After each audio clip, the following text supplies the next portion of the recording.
Alors bonjour ou bonsoir, bien heureux, là, très honoré de pouvoir apporter la parole et je me présente pour ceux qui ne me connaissent pas. Mon nom est Ralph, je suis un des pasteurs ici de notre belle église et nous sommes présentement dans la série qui s'intitule Rebâtir notre vision de l'église qui se base sur le livre de Néhémie et on approche la fin. Pasteur Gaétan, la semaine prochaine va venir clore cette thématique. Mais aujourd'hui, je vous invite à prendre vos Bibles là, et tourner avec moi dans Néhémie 12, où est-ce qu'on va lire du verset 27 à 43, le titre de mon message, Rebâtir notre adoration. Donc, sans plus tarder, faisons la lecture. Néhémie 12 au verset 27, du verset 27 à 43. Et je débute. Lors de la dédicace de la muraille de Jérusalem, on alla chercher les Lévites de tous les lieux qu'ils habitaient pour les faire venir à Jérusalem afin de célébrer la dédicace dans la joie par des louanges et par des chants au son des cymbales, des luttes et des lyres. Les chantres se rassemblèrent du district des alentours de Jérusalem, des villages des Nétophatites de Beth-Gilgal et du pays de Géba et d'Azmaveth. Car les chantres s'étaient bâtis des villages aux alentours de Jérusalem. Les prêtres et les Lévites se purifièrent et ils purifièrent le peuple, les portes et la muraille. Je fis monter sur la muraille les chefs de Juda et je formai deux grands chœurs. Le premier se mit en marche du côté droit sur la muraille vers la porte du fumier. Derrière eux marchaient Osée et la moitié des chefs de Juda, Azaria, Esdras, Meshulam, Juda, Benjamin, Shemaïa et Jérémie. Des fils de prêtres avec des trompettes, Zacharie, fils de Jonathan, fils de Shemaïa, fils de Matania, fils de Miché, fils de Zakour, fils d'Azaph et ses frères, Shemaïa, Azareel, Milalai, Gilalai, Maïaï, Netanaël, Juda et Anani avec les instruments de musique de David, l'homme de Dieu. Esdras, le scribe, était à leur tête. À la porte de la source, droit devant eux, ils montèrent les marches de la ville de David par la montée de la muraille au-dessus de la maison de David jusqu'à la porte des eaux vers l'est. Le second chœur se mit à marcher du côté gauche. J'étais derrière lui avec une moitié du peuple sur la muraille. Par-dessus la tour des fours, on alla jusqu'à la muraille épaisse, puis au-dessus de la porte d'Éphraïm, de la vieille porte, de la porte des poissons, de la tour de Ananéel et de la tour de Méa jusqu'à la porte du petit bétail.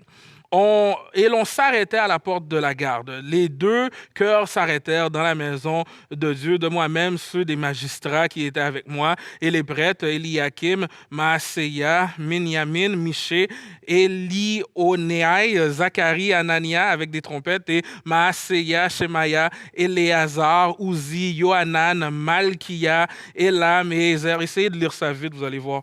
Okay. Les chantres se firent entendre.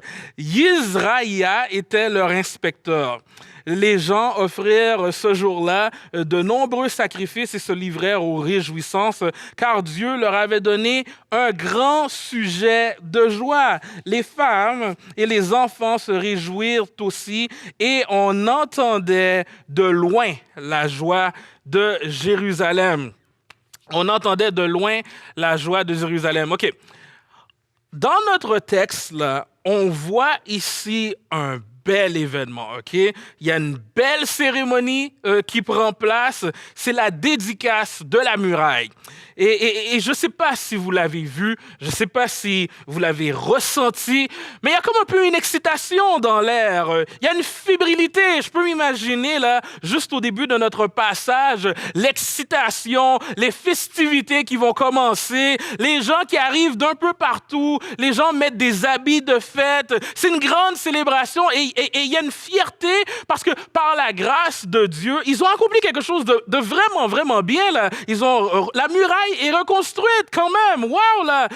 Les gens se préparaient, les musiciens se préparaient à jouer. Le texte nous dit qu'on appelait des Lévites de tous les lieux pour célébrer la dédicace et la fête par des louanges, par des chants, au son des cymbales, des luttes et des harpes. On parle ici là d'un gros band de louanges, OK?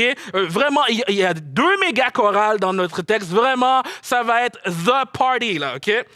C'est une célébration qui est magnifique et élaborée, et ça a pour but de consacrer le mur de Jérusalem au Seigneur. Et c'est significatif parce qu'il s'agit de la ville de Dieu. Les murailles ont une connotation qu'on comprend peut-être pas aujourd'hui, mais c'était d'une importance primordiale pour les Juifs. Et la célébration, c'est une déclaration selon laquelle cette ville est le lieu où le nom de Dieu est connu. Cette ville est destinée à l'adoration de Dieu. Et permettez-moi là de vous expliquer certaines choses sur la réalité des gens de l'époque et plus particulièrement des prêtres de l'époque. OK? Dans Chroniques 24, David avait organisé les prêtres en 24 divisions. Okay? Il y avait 2 divisions de prêtres pour chaque mois de l'année, ce qui veut dire que chaque prêtre était en fonction pendant 2 semaines de l'année. Le reste du temps, les prêtres vaquaient à leurs obligations de la vie de tous les jours, comme l'agriculture ou le soin des animaux. Donc, il faut comprendre que pour 2 semaines, les prêtres servaient au temple de Jérusalem. Et pour les 50 autres semaines, comme le reste des gens, ils servaient Dieu dans la vie de tous les jours. Donc, même les prêtres de l'Ancien Testament adoraient Dieu en prenant soin de leur famille, en obéissant les commandements de Dieu et en enseignant leurs enfants. Bref, ces prêtres vivaient une vie d'adoration à Dieu. Et même dans l'Ancien Testament, l'adoration n'était pas limitée au temps où est-ce qu'ils étaient au temple. Toute la vie consistait à connaître et adorer Dieu. Maintenant, là, on comprend quand le texte nous dit en Néhémie 12, 27, ils ont envoyé chercher les Lévites partout où ils vivaient. Parce que comme les prêtres, les Lévites n'étaient pas à temps plein à Jérusalem. Ils étaient dispersés dans leur village. Ils les amenèrent à Jérusalem pour célébrer la joyeuse dédicace avec des actions de grâce et des chants accompagnés de cymbales, de harpes et de lyres. L'intention était d'avoir une célébration, une belle célébration à la gloire de Dieu. Et vous savez quoi? Néhémie avait réussi. La ville était maintenant protégée par une muraille et pouvait résister aux tentatives des nations voisines de l'attaquer. Et puis ça, c'était l'une des principales raisons de la joie qu'on a pu voir qui émanait de notre texte et qui était aussi indiquée explicitement. Une autre raison pour la joie du peuple était que le peuple avait démontré qu'il pouvait accomplir une tâche importante en tant qu'unité. Puis ça stimulait le moral. Donc, ils remerciaient et célébraient le Seigneur pour leur succès. Mais j'aimerais attirer votre attention sur le verset 43 qui mentionne que le Seigneur a donné la joie au peuple. Vous savez, à juste titre, on met une emphase sur ce qui est intérieur et spirituel dans l'adoration. Puis oui, c'est vrai, le Nouveau Testament met lui-même cette emphase sur ce qui est intérieur et spirituel dans l'adoration. Et ça, on va en parler un peu plus tard dans la prédication. Mais vous savez, il y a aussi une place pour d'autres moyens de nous encourager, de nous fortifier. C'est un commentateur biblique qui va dire quelque chose de notre Seigneur Jésus que je trouve vraiment intéressant. Il va dire, notre Seigneur Jésus s'est rendu à Gethsémani, l'endroit où il fut livré, fortifié non seulement par la prière, mais aussi par un repas cérémoniel et par des chants collectifs. Ceci engage non seulement l'esprit, mais aussi le corps et les sens. Donc, vous savez, il y avait plusieurs fêtes qui truffaient le calendrier juif. Ces fêtes étaient prescrites par Dieu pour que le peuple puisse reconnaître la main de Dieu dans la fertilité de la terre ou bien des autres choses. Et ces fêtes-là étaient là pour que le peuple puisse célébrer la bonté de Dieu par des sacrifices de réjouissance. Il y avait la Pâque, il y avait la Pentecôte, il y avait la fête des semaines, la fête des tabernacles, fête de la récolte et autres. Ces fêtes étaient des rappels, des actes rédempteurs de Dieu et des signes de la relation particulière entre Dieu et son peuple. Okay? L'année juive, l'année qui était marquée par toutes ces fêtes-là, nous rappelle comment la célébration, la louange et l'action de grâce figuraient au cœur du peuple d'Israël. Les Juifs étaient un peuple festif. Les Juifs étaient un peuple festif, puis c'est dur d'être festif avec un air bête. Donc j'aimerais vous suggérer que les Juifs, c'était un peuple joyeux. Ce peuple exprimait sa joie. Et l'une des raisons pour laquelle ils exprimaient cette joie, c'est que Dieu est joyeux. Et je l'ai prêché il y a de ça pas si longtemps, mais on ferait bien de se rappeler que Dieu est heureux. Dieu est joyeux. Je sais que ça peut sonner un peu bizarre à l'oreille, mais suivez-moi. Hein? Vous savez, c'est lui qui a installé les fêtes dans le calendrier juif comme rappel pour que son peuple trouve sa joie en lui. Donc, il faut retirer là, cette image d'un Dieu austère et rigide là, que certains non-chrétiens et chrétiens ont de Dieu. Là, il y a des chrétiens, là, fouillez-moi pourquoi, je ne sais pas pourquoi, okay, mais il y a des chrétiens, ils ne sourient pas. Ils ne sourient pas. On dirait qu'ils se font une fierté d'être durs. C'est ça, à se demander s'ils ont été baptisés dans du citron. Je ne comprends pas. Mais regardez à Jésus. Jésus, lui, il est joyeux. Jésus est joyeux. Alors qu'il prie pour ses disciples, voici ce qu'il dit en Jean 17, 13. « Et maintenant, je vais à toi. Je dis ces choses dans le monde afin qu'ils aient en eux ma joie parfaite. » Ésaïe 62 nous dit, comme la fiancée fait la joie de son fiancé, ainsi tu feras la joie de ton Dieu. Le psaume 16, 11 nous dit, tu me feras connaître le sentier de la vie. Il y a abondance de joie devant toi et des délices éternels à ta droite. Regardez ce qui est dit des disciples juste après l'ascension. Hein. Les disciples aussi étaient joyeux. Luc 24 nous dit, pour eux, après l'avoir adoré, ils retournèrent à Jérusalem avec une grande joie. Ils étaient continuellement dans le temple louant et bénissant Dieu. À un moment où est-ce que Jésus a reçu une belle nouvelle de la part de ses disciples, le texte nous dit en Luc 10, 21, en ce moment même, Jésus tressaillit de joie par le Saint-Esprit et il dit « Je te loue, Père, Seigneur du ciel et de la terre. » Et on voit ici la Trinité prendre part à un moment d'exaltation de Jésus.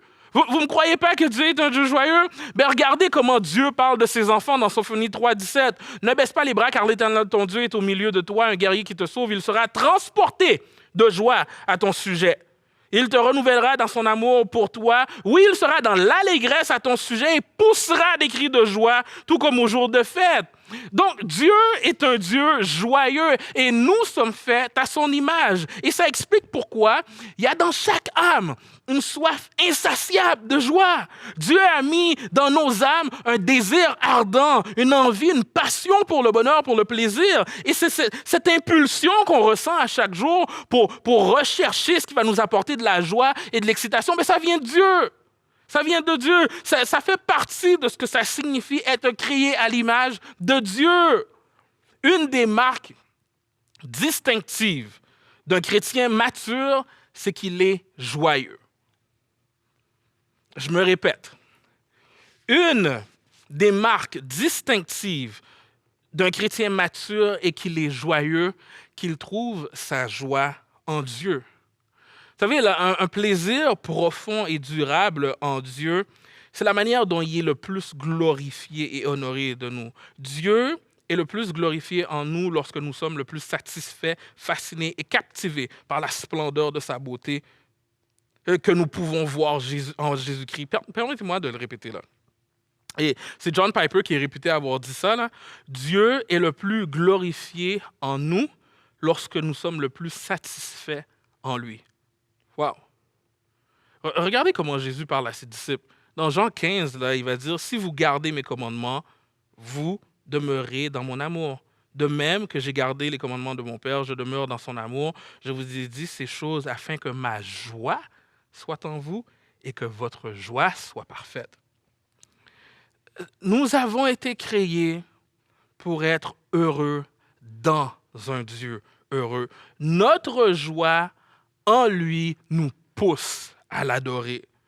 Un pasteur a un jour dit avec éloquence, malgré ce que vous dit notre culture, la vraie joie ne se trouve pas dans l'écoute de soi, cela se trouve en écoutant attentivement Dieu.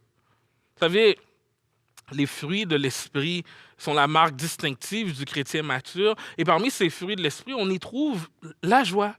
Paul énumère des fruits de l'esprit en Galates 5, et je trouve ça vraiment intéressant de noter que le premier fruit qui est nommé, c'est l'amour, et le deuxième, c'est la joie. Le deuxième, ensuite la paix, la patience, la bonté et plusieurs autres.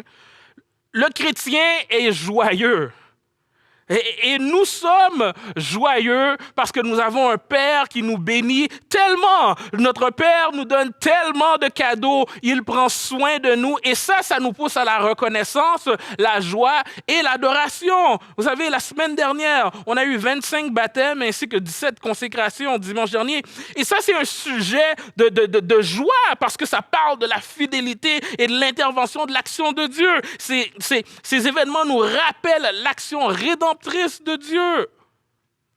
Et vous savez, si je m'attarde, ne serait-ce que quelques instants, et que je pense à la bonté du Seigneur à mon égard, rapidement, je suis animé par la reconnaissance d'un Dieu si bon pour moi. Cher, vous avez devant vous là un homme transformé par la grâce de Dieu. Jésus m'a transformé, il m'a lavé, il m'a changé, il m'a restauré. Et c'est pour moi, personnellement, c'est pour moi un sujet de reconnaissance, de joie et d'adoration. Et je suis sûr que de là où est-ce que vous m'écoutez, de votre auto, de votre salon, ou de je ne sais pas où, vous pouvez dire, là, je ne veux pas vous demander de lever la main où est-ce que vous êtes, mais vous pouvez dire, oui, je comprends, pasteur, ce que tu veux dire. Parce que quand je pense à ce que Jésus a fait pour moi, quand je pense à son sacrifice pour moi, pauvre pécheur, quand je vois sa main à l'œuvre dans ma vie, c'est pour moi un sujet de joie. Pour moi, là, mon cœur se remplit de reconnaissance. Et je veux l'adorer.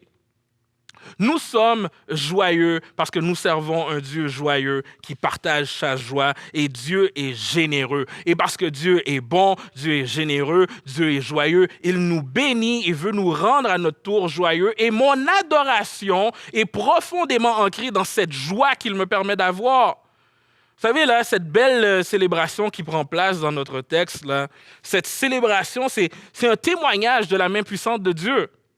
Cette joie qui anime le peuple dans notre texte, c'est une joie que Dieu donne.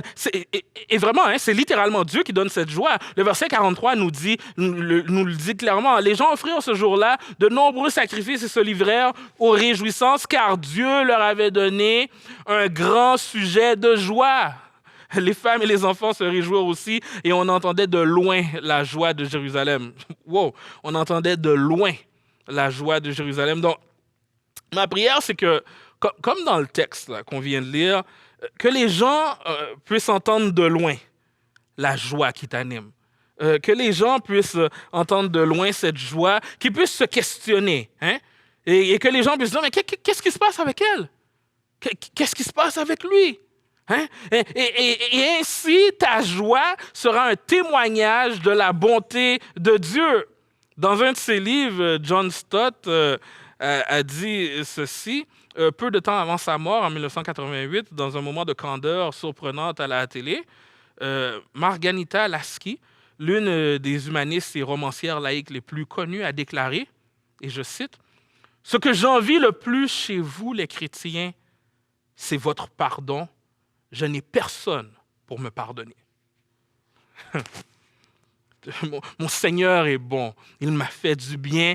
Mon Seigneur m'a donné le pardon. Je pourrais dire, mon Seigneur m'a donné le pardon royal. Vous savez, à l'époque, lorsqu'un criminel prenait la fuite, il y avait un prix sur sa tête et celui-ci devait rester en cavale pour le reste de sa vie. Mais si ce criminel recevait un pardon royal, il lui était alors permis de retourner chez lui. Voici, c'est quoi? Le chrétien est récipiendaire de ce pardon royal. Nous pourrons nous rendre sans crainte dans cet endroit que le roi a préparé d'avance pour nous. Et oui, en effet, cette dame, elle a de quoi nous envier. Les chrétiens, nous sommes bénis. Nous sommes bénis. La bonté du Seigneur provoque en nous une joie et nous pousse à l'adoration. Maintenant, regardons pendant quelques instants ce qu'est l'adoration.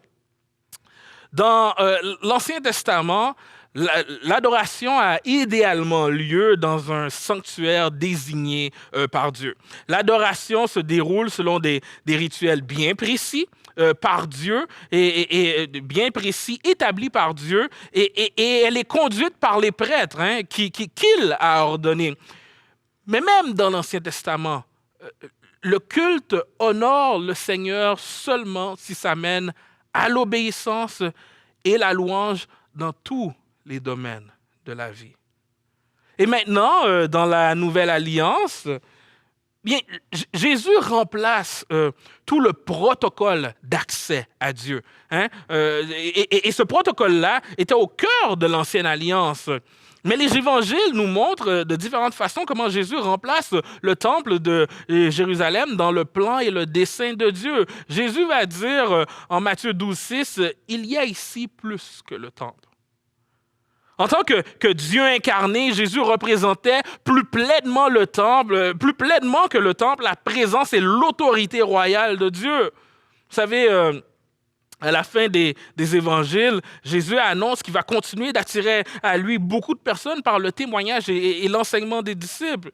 Donc, Jésus devient le centre. Il devient donc le centre du salut et de la bénédiction pour les nations. Le déchirement là, du rideau du temple, de haut en bas, au moment de la mort de Jésus, nous montre avec force là, une voie nouvelle pour accéder à Dieu. Le temple a rempli son rôle et est remplacé maintenant par la mort et la résurrection de Jésus, qui, lui, assure la libération du péché et la vie éternelle à ceux qui croient.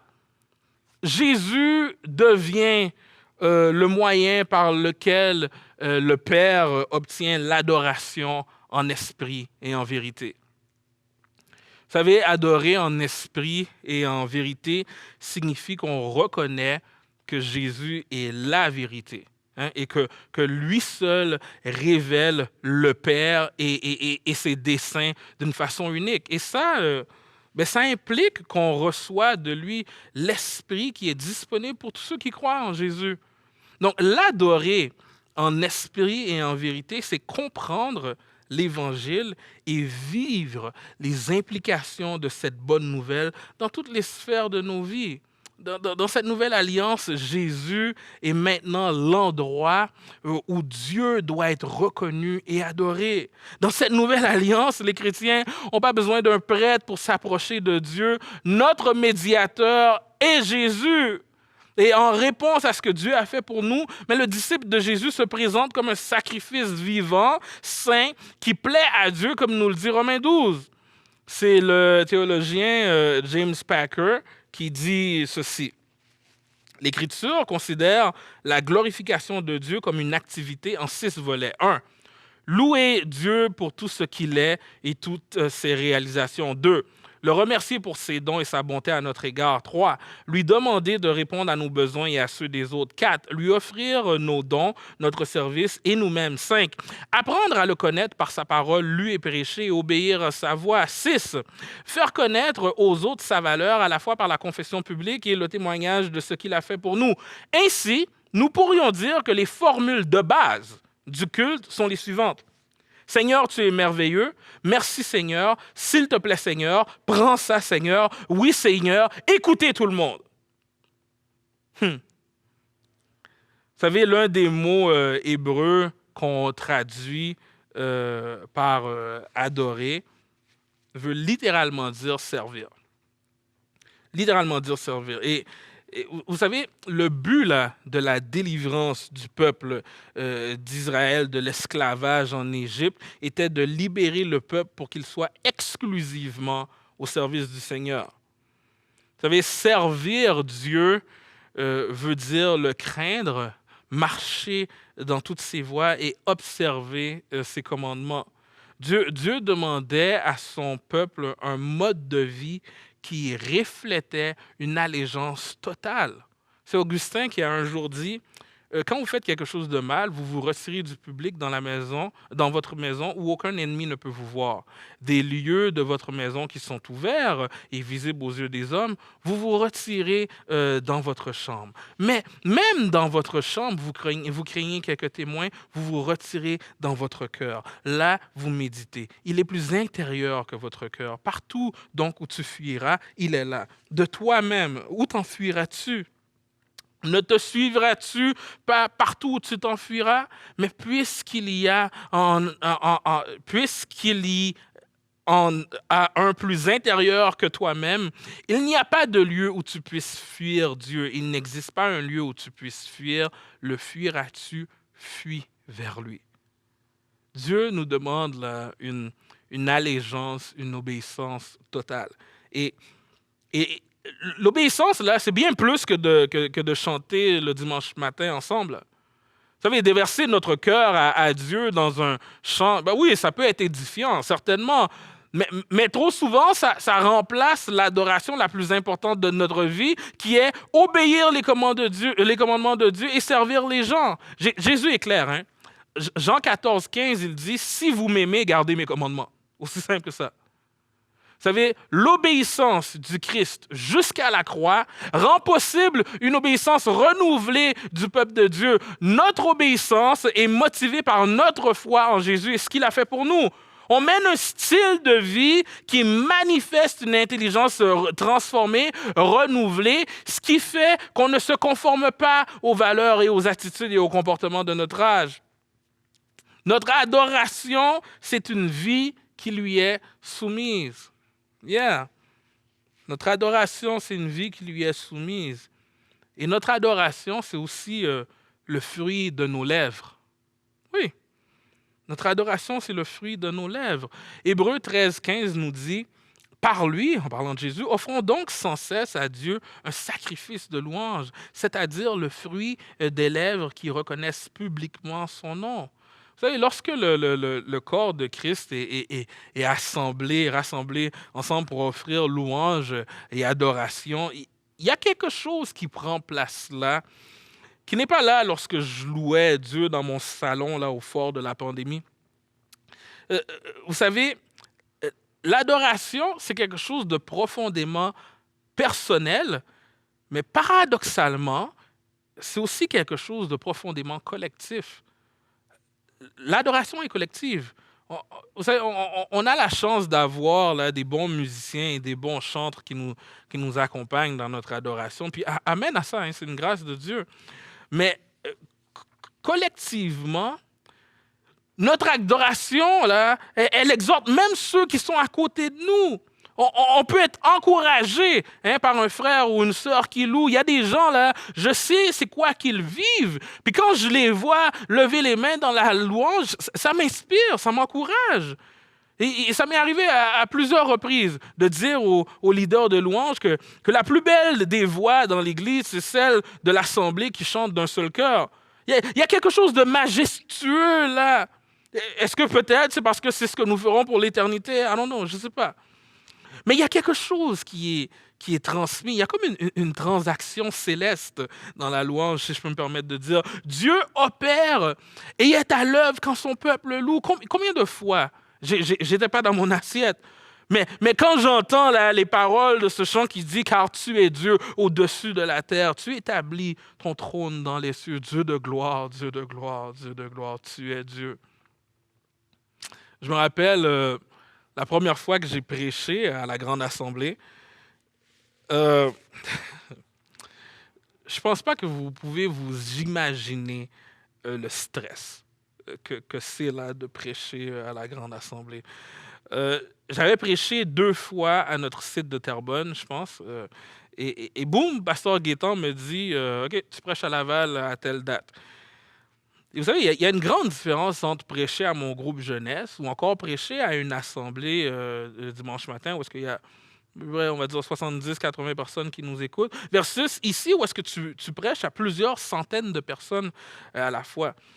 Quand tu prêches ici, ben, tu es enregistré, il y a des caméras, ça va se retrouver sur YouTube, c'est beaucoup, là. Puis en même temps, c'est quand même la chair de Gaétan, là, de Pasteur Gaétan. Donc, puis il est pas pire comme prédicateur, Pasteur Gaétan. OK? Donc, la pression, à ma première prédication à la Grande Assemblée, la pression était énorme. Énorme. Jamais vécu quelque chose comme ça auparavant. Surtout que je me rappelais la première fois que j'avais fait le MC, là, autrement dit le maître de cérémonie. Je tremblais comme une feuille. Les gens ont été gentils et cléments avec moi, mais je sais que j'ai créé un stress, un moment awkward, généralisé dans l'assemblée. Tu sais, quand le gars en avant est tellement stressé que ça rend awkward, là, mais c'est ça qui était arrivé avec moi. OK? Donc, ayant mon expérience de MC dans mes pensées, et là, je dois prêcher à la Grande Assemblée. Je me rappelle, vous savez, quand on est derrière les rideaux, là, puis on se prépare pour le début de la réunion avant de descendre, bon, ben on parle un peu entre nous, là, les pasteurs. Ben, en tout cas, je peux vous garantir, ça parlait pas fort pour moi, OK? Mon épouse Karen était stressée. J'étais stressé. Je descends ces marches, puis pour moi, c'est comme si je vais à la mort. Pendant que je descends ces quelques marches, c'est comme si je vais à la mort, et je me dis, mais pourquoi je fais ça? C'est quoi l'idée? Pendant que je suis là en train de descendre les marches, et puis que je vois les gens qui me regardent, que je les regarde, pourquoi je fais ça? Puis je me dis, qu'est-ce qui me prend plus jamais?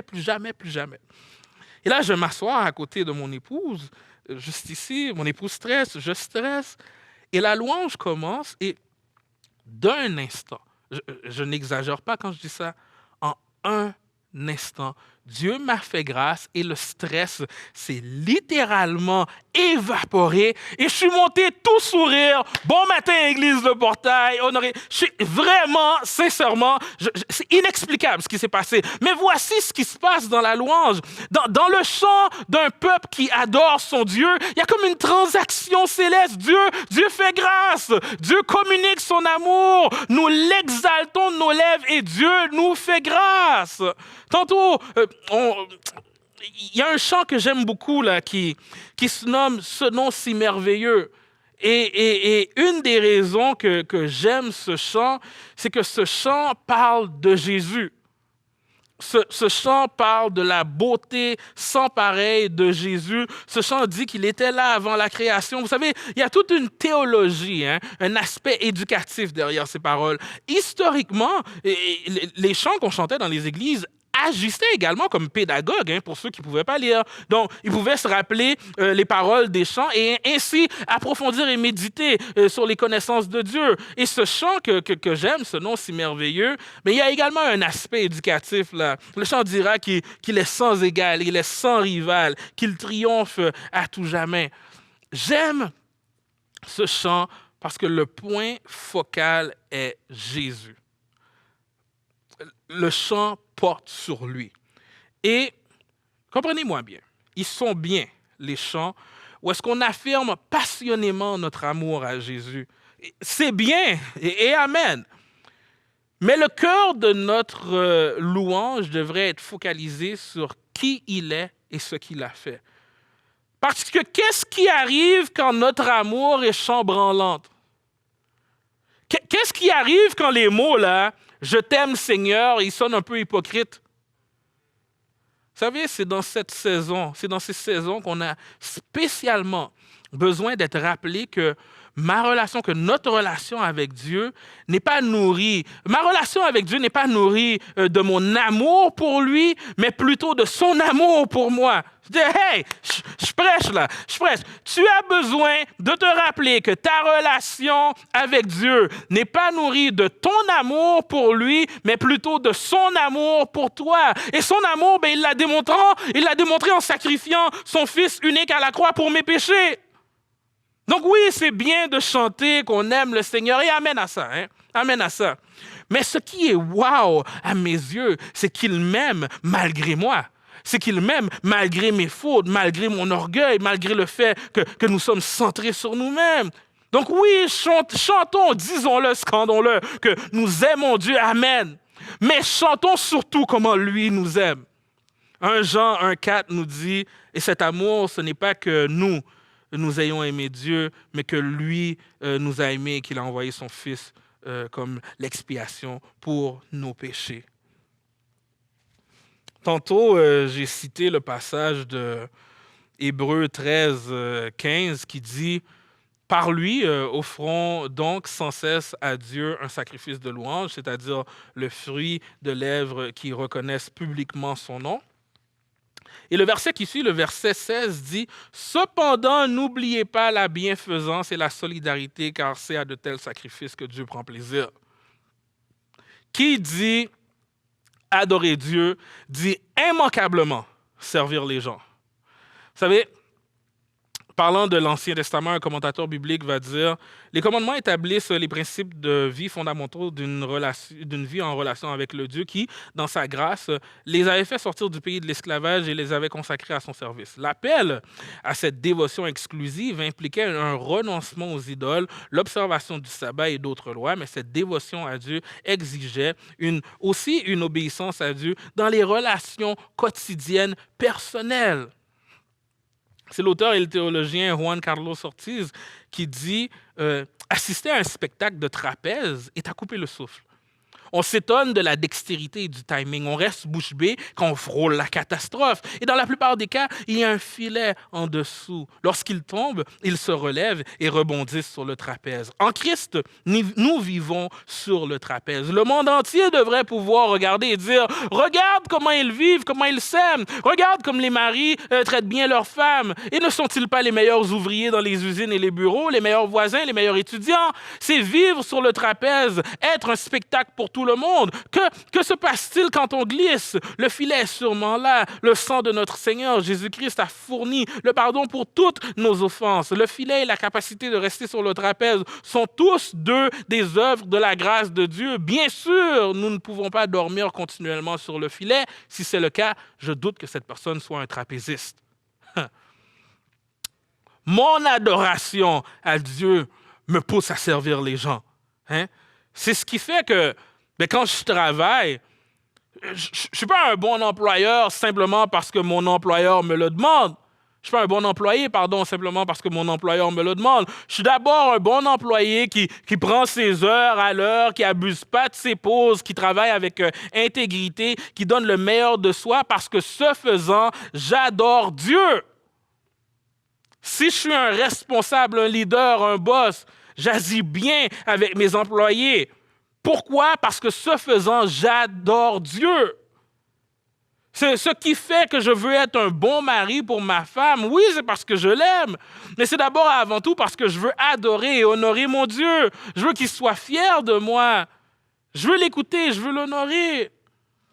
L'Esprit Saint qui vit en moi motive mes actions et agissements. Le Seigneur en moi motive, propulse mes actions, mes agissements avec les gens qui m'entourent. Parce qu'il vit en moi, mes actions, mon comportement avec les gens est transformé. C'est un certain Pierre Lebel qui dit « Christ est au fond de moi, plus profond que moi. » Vous pouvez méditer cette phrase et ses implications pendant un bon bout de temps. Se présenter à Dieu en Christ est l'essence de l'adoration chrétienne. Le verset 30 de notre texte nous dit les sacrificateurs et les Lévites se purifièrent et ils purifièrent le peuple, les portes et la muraille. Lorsqu'on se présente à Dieu en Christ, on se présente sanctifié par Jésus. Jean Calvin dira « Le chrétien n'a rien sans son union avec le Christ. Tout ce qu'il a, il l'a à cause de son union avec Christ. Sans l'union avec Christ, il n'y a aucun salut. » C'est important de comprendre que rien de ce que le Christ possède n'est à moi si je ne suis pas en lui. Mais parce que je suis en lui, parce que nous sommes en lui, nous partageons la destinée glorieuse de Christ. Ce qui lui arrive, nous arrive. Son histoire devient notre histoire. Il ressuscite, alors nous ressusciterons avec lui. Il est monté au ciel, nous monterons au ciel avec lui. Nous sommes unis à lui. Nous sommes des bénéficiaires de sa victoire à la croix. C'est John Piper qui résume très bien ce qu'est l'adoration lorsqu'il dit L'essence même de l'adoration consiste à connaître Dieu, puis à répondre du cœur à cette connaissance en appréciant Dieu, en le chérissant, en lui accordant la valeur, en se réjouissant en lui, en étant satisfait de lui par-dessus toutes les choses terrestres. Ensuite, cette satisfaction profonde, reposante et joyeuse en Dieu déborde en action de louange manifeste de nos lèvres et en acte d'amour manifesté en servant les autres par amour. Amen. Là, certains pourraient me dire, OK, pastoral, tu me parles de joie, tu me parles que l'adoration, c'est de servir Dieu, c'est de servir les gens. Le texte qu'on avait lu tantôt, ça parle d'une célébration, une festivité. Wow! OK, mais qu'est-ce qui arrive quand ça ne va pas, pastoral? Hein? Quand ce n'est pas aussi rose bonbon que ça? OK? Suis-moi pendant quelques instants. Frères et sœurs, il faut comprendre que la Perse, à l'époque de Néhémie, la Perse était le leader mondial. On veut parler d'un empire perse. Néhémie avait des hautes fonctions et servait le roi de cet empire. Néhémie était dans un palais majestueux, opulent. Non seulement le palais était impressionnant, mais tout ce qui était important se passait là-bas. La vie près du roi devait être excitante. Le palais, la ville était animée d'activités, des gens partout, des foules, de l'action. It was the place to be, comme on le dit en anglais. C'était l'endroit où on devait être. Les stories Instagram étaient faites à cet endroit-là. Là. Les challenges TikTok se faisaient là. Le divertissement, les grandes décisions, c'est là que ça se passe. De l'excitation, la vie huppée, jet set, nightlife, les grands cerveaux, l'excellence académique. Et à quoi ressemblait Jérusalem en comparaison? Néhémie a quitté ce qui devait être l'un des palais les plus impressionnants du monde antique. Néhémie était un homme très important dans le palais. Néhémie a quitté cette vie aux côtés du roi pour aller à Jérusalem, une ville en ruine. Et oui, sous son leadership, le peuple avait accompli de belles choses. Le peuple avait réussi, Néhémie avait réussi à monopoliser les efforts du peuple pour la reconstruction de la muraille. Et la muraille, elle était faite. Donc vraiment, wow, félicitations, bravo, il avait accompli sa tâche. Et là, on a vu une belle célébration glorieuse, mais je pense que cette célébration n'était pas grand-chose comparativement aux parades que Néhémie a vues en Perse. Ah ouais, la musique devait être bonne, la chorale, le band devait être bon, mais probablement que la musique était meilleure en Perse. Probablement là que la chorale de Perse était plus grande et plus impressionnante. En réalité, probablement que tout était mieux en Perse. Ce qui se passait à Jérusalem était, comparativement à ce qui se passait là-bas, ça devait être cute. Hein? Parfois, si on est franc, là, on regarde à notre vie, puis on regarde à celle de l'autre à côté, et là, ce qui se passe, c'est qu'on perd de vue les belles choses qu'on a et on se met à vouloir envier ce qu'on n'a pas. Laissez-moi vous partager une illustration ici. On raconte cette histoire de William Randolph Hearst, qui était un très riche éditeur de journaux et qui possédait une incroyable collection d'art. Et le manoir Hearst, situé dans le nord de la Californie, témoigne de son désir insatiable de trésors artistiques. Un jour, il eut connaissance d'une œuvre d'art qu'il était déterminé à obtenir. Donc, il a envoyé son agent à l'étranger pour acheter le trésor. Et après des mois d'enquête, l'agent a annoncé que le trésor avait été trouvé. Et pour rendre la découverte encore plus agréable, Hearst apprend que la relique ne lui coûtera pas 1 centime. Pourquoi? Parce qu'elle lui appartenait déjà. La pièce redécouverte se trouvait dans l'entrepôt de Hearst avec de nombreux autres trésors qui, eux aussi, n'avaient jamais été déballés. Le désir d'acquérir davantage peut parfois nous faire oublier ce que nous possédons déjà. Oui, c'est vrai, ce qui se passait en Perse était plus grandiose, plus impressionnant, plus frappant que la muraille reconstruite par les Juifs. Mais vous savez quoi? Ce qui se passait à Jérusalem, c'était Dieu qui était à l'œuvre. Aussi peu impressionnant que cela puisse paraître. Donc, mon ami, Quand tu regardes à ton voisin, là, je ne sais pas c'est quoi que tu regardes, mais je sais que pendant que tu es occupé à regarder ce que tu n'as pas, mais c'est vraiment difficile d'être reconnaissant pour ce que tu as. Et quand tu regardes à ce que tu as, quand le peuple regardait à l'action de Dieu et la vie qui était en lui, quand le peuple regardait à la protection de Dieu, à sa fidélité et à ses bénédictions, n'est-il pas écrit que Dieu les donnait une grande joie? Mon ami, ta vie peut ne pas ressembler à grand-chose, mais si tu as Dieu, s'il est dans ta vie, je n'exagère pas, tu as tout ce dont tu as besoin. Pour rien au monde, j'échangerai l'œuvre de Dieu dans ma vie. Donc, mes amis, posons-nous sérieusement la question, pourquoi vivons-nous?